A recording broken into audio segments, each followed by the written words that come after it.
નમસ્કાર. ખેડૂત સંવાદ કાર્યક્રમની અંદર આપ સૌનું આજે સ્વાગત છે.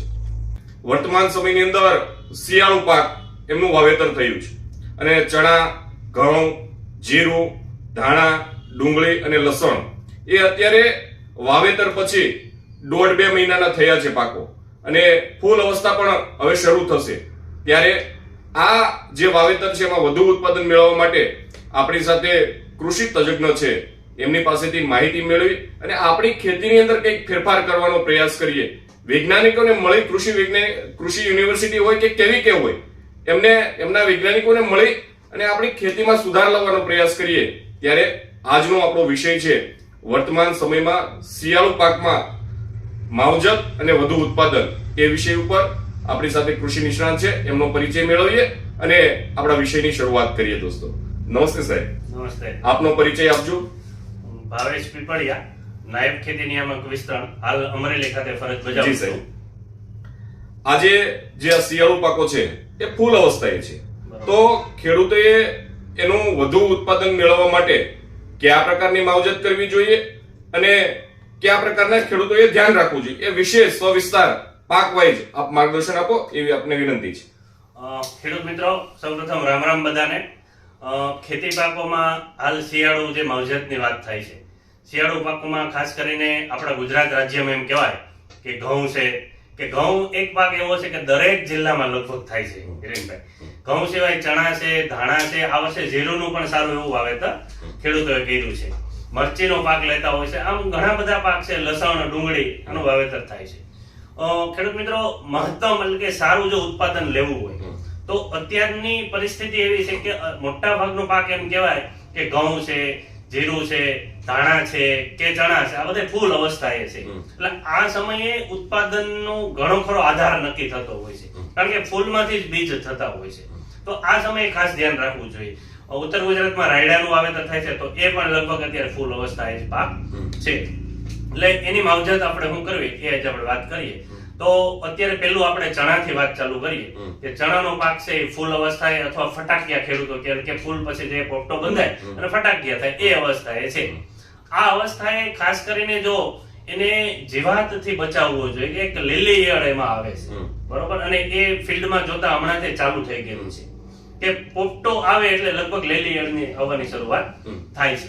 આ લીલી ઈયળ છે એ જો શરૂઆત ફૂલ ઉગડતા હોય તો પાંદડા ખાય છે, ફૂલને પણ નુકસાન કરે છે. તો એવામાં છે એ પોપટો બેસતો નથી, અને પોપટો બેસી ગયા તો પછી એ ફૂલથી જે પોપટો બેસે એ સમય દરમિયાન પોપટાની અંદર હોલ કરીને અંદર ઘૂસી જાય છે અને દાણાને નુકસાન કરે છે. જો પાછળની અવસ્થાએ આવે તો દાણો બંધાઈ ગયો હોય તો દાણો ખાય છે, એટલે કે ઉત્પાદનમાં તો નુકસાન થાય છે, સાથે સાથે ગુણવત્તામાં પણ નુકસાન થાય છે. કારણ કે અડધો ચણો ખાધેલો છે એ માર્કેટમાં જાય એટલે માર્કેટ ભાવ એના કપાય છે કે વેપારીઓ છે એને ઓછા ભાવ આપે છે. તો એના નિયંત્રણ માટે આપણે આજે 3 તબક્કે વાત કરીએ કે આ લીલી ઈયળનું છે કે ભાઈ આપણા ગુજરાત રાજ્યમાં એમ કહેવાય કે 3 પ્રકારના ખેડૂતો ખેતી કરે છે. એક તો પ્રાકૃતિક ખેતી કરે છે, બીજો વિભાગ એવો છે કે ઓર્ગેનિક જે જૈવિક ખેતી કહે છે એવા ખેડૂતો પણ છે, અને ત્રીજું જે કેમિકલ ખેતી કરે છે. તો આ ત્રણેયનું નિયંત્રણ છે આજે આપણે વાત કરીએ કે લીલી ઈયળ છે એને જો પ્રાકૃતિકથી નિયંત્રણ કરવું હોય તો 10 પર્ણી અર્ક છે, બરોબર. એ ખેડૂતો જાતે બનાવી અને એનો છંટકાવ છે એ કરી શકે છે, અને એનો છે 10 દિવસે છે બીજો છંટકાવ કરવો જોઈએ. તો આ લીલી ઈયળનું છે સારી રીતે નિયંત્રણ મળે છે. હવે બીજો વર્ગ એવો છે કે જૈવિક ખેતી, જેને ઓર્ગેનિક ખેતી કહે છે. એવા ખેડૂતોને આપણે એવી ભલામણ કરીએ કે લીલી ઈયળના નિયંત્રણ માટે એક તો બેવેરિયા બેઝિયાના આવે છે, એ એક પંપમાં 60 ગ્રામ નાખીને એનો છંટકાવ કરવો જોઈએ. એ બને ત્યાં સુધી થોડું એડવાન્સ ચાલવું પડે, બરોબર. કે લીલી ઈયળ આવે એ પહેલા જો છંટકાવ કરી દેવામાં આવે, બરોબર, તો એનાથી સારું એવું નિયંત્રણ થાય છે. બીજી વસ્તુ એ પણ થઈ શકે કે એક વાયરસ આવે છે, HNPV વાયરસ, બરોબર, કે જે લીલી ઈયળમાં રોગ પેદા કરે. એટલે કે એ વાયરસનું દ્રાવણ આવે, બજારમાં તૈયાર પણ મળે છે, અને ખેડૂતોએ જો ખર્ચ બચાવવો તો એકવાર બજારમાંથી લઈ અને આ મારે અને લીલી ઈયળ મરે, બરોબર, એવી લીલી ઈયળ ભેગી કરી અને એનું પાછું દ્રાવણ બનાવી શકાય છે, બરોબર, અને ફરીવાર છંટકાવ કરી શકાય છે. તો જો એ કરે તો આ લીલી ઈયળમાં છે એ રોગ પેદા થાય છે. આવી ઈયળ જનરલી આપણે ખેડૂત મિત્રો છોડ ઉપર જોઈએ તો તો આમ લટકતી જોવા મળે છે, બરોબર. છોડ હારે ચોટેલી હોય ડાળીએ, આમ ઊંધી લટકતી હોય. તો આ સમજવું તમારે કે આ વાયરસનું નુકસાન, વાયરસ એ છે એમાં રોગ પેદા કર્યો અને એનાથી ઈયળ મરેલી છે, બરોબર. આ બે વસ્તુ. ત્રીજી વસ્તુ જે છે આપણે કેમિકલની વાત કરીએ કે ભાઈ બધા ખેડૂતો આવે ઓર્ગેનિક કે પ્રાકૃતિક ખેતી કરી શકતા નથી અને કોઈને કોઈ કારણસર એ છે એ કેમિકલ ખેતી કરે છે. તો એવા ખેડૂતોને આપણે એવી ભલામણ કરીએ કે ભાઈ આની માટે સારામાં સારી દવા જે છે એ ઇન્ડોક્સા કાર્બ કરીને છે બજારમાં, બરોબર. એ ટેકનિકલ આ લીલી ઈયળ માટે ધ બેસ્ટ એમ કહેવાય કે સૌથી સારું છે. એને એક પંપમાં છે એ 5 મિલી નાખીને છંટકાવ કરવાનો છે. તો લીલી ઈયળનું લગભગ 10 થી માંડીને 15 દિવસ સુધી નિયંત્રણ મળે છે. હવે આ થોડીક દવા મોંઘી છે, એનાથી જો તમારે થોડી હલકી કરવી હોય તો ફિનાલ્ફોસનો પણ છંટકાવ છે એ કરી શકાય છે. તો ખેડૂત મિત્રો આપ છે એ કયા પ્રકારની ખેતી કરો છો એના આધારે આનું છે એ નિયંત્રણ છે આપણે કરવું જોઈએ. બીજી બધું કે આ તો ખાલી જીવાત નિયંત્રણની વાત છે, આપણે ઉત્પાદન સારું લઈ આવવાની વાત છે. તો ખેડૂત મિત્રો કોઈ પણ પાક હોય એની કટોકટીની અવસ્થાઓ હોય એટલે કે એ સમયે એને પિયત છે અચૂક આપવું જોઈએ.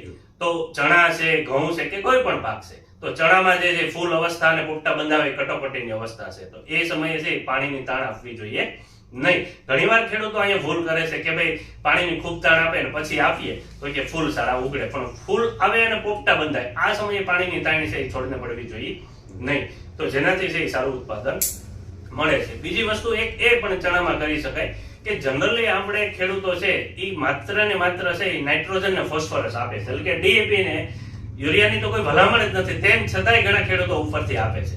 તો મારે એ વિનંતી કરે છે કે ખેડૂત મિત્રો ચણાનો પાક કઠોળ વર્ગનો પાક છે, એના મૂળમાં છે મૂળ કંડિકાઓ રાઇઝોબિયમ બેક્ટેરિયા છે, એ એક પ્રકારનું નાઇટ્રોજનનું કારખાનું કહેવાય કે હવામાંથી લઈ અને છોડને આપે છે. જો આ સમયે તમે યુરિયા આપશો તો છોડનો છે વિકાસ થાય, વાનસ્પતિક વૃદ્ધિ થઈ જશે, તો જેનાથી છે ઉત્પાદન ઓછું આવશે અને પાકવાના દિવસો લંબાઈ જશે. કે તમારો ચણો છે એમ કહેવાય 100 દિવસે પાકતો હોય તો 120 દિવસે કે 110 દિવસે પાકી જાય. 10 થી માંડીને 20 દિવસ સુધી છે એ પાકવાનો ગાળો છે વધી જાય છે. તો એ આપવું નહીં. એના બદલે હું એવી ભલામણ કરું છું કે છોડને ઉપરથી આ દવા તમે છાંટતા હોય એની સાથે 0,050 એટલે કે પોટાશ જે આવે છે વોટર સોલ્યુબલ એ ઉપરથી પંપમાં નાખીને છંટકાવ કરજો. એક પંપે 100 ગ્રામ જેવું નાખી શકાય છે, બરોબર. તો એનાથી છે એ ક્વોલિટી સારી થશે, દાણાની ચમક વધશે અને ઉત્પાદન પણ સાથે છે એ વધશે. તો આ વસ્તુ એક ચણામાં ખાસ છે કરવા જેવી છે. બીજી આપણે વાત કરીએ કે કોઈ પણ રોગ કે જીવાતના નિયંત્રણ માટે આડેધડ ખર્ચ નહીં કરતા, બરોબર. આપને ન ખબર પડે તો દરેક જિલ્લામાં આપણે એક કૃષિ વિજ્ઞાન કેન્દ્ર આવેલું છે, ખેડૂત તાલીમ કેન્દ્ર છે, આપણી મુખ્ય 4 યુનિવર્સિટીઓ છે, બરોબર. આમાંથી કોઈ પણ જગ્યાએ આપણે સંપર્ક કરવો જોઈએ. અત્યારે ટેલિફોન તો એમ કહેવાય કે મફત છે, બરોબર. એક ફોનથી આપણું એમ કહેવાય કે ખર્ચ બચતો હોય તો એ જાણી અને પછી એના પગલા છે આપણે લઈ તો હિરેનભાઈ સારામાં સારું ઉત્પાદન ખેડૂતોને મળે. દોસ્તો, આજે પીપળિયા સાહેબે આપણી સાથે ખૂબ સારી વાત કરી છે શિયાળુ પાકોની અંદર રોગ જીવાત નિયંત્રણ અને વધુ ઉત્પાદન આ વિષય ઉપર આપણે સૌને માર્ગદર્શન આપ્યું છે. આવતા મહિને ફરી મળવાના વાયદા સાથે દોસ્તો આ કાર્યક્રમને નિહાળીને લાઈક કરજો, શેર કરજો, અન્ય ખેડૂત મિત્રો સુધી પહોંચાડવાનો પ્રયાસ કરજો. આવજો દોસ્તો.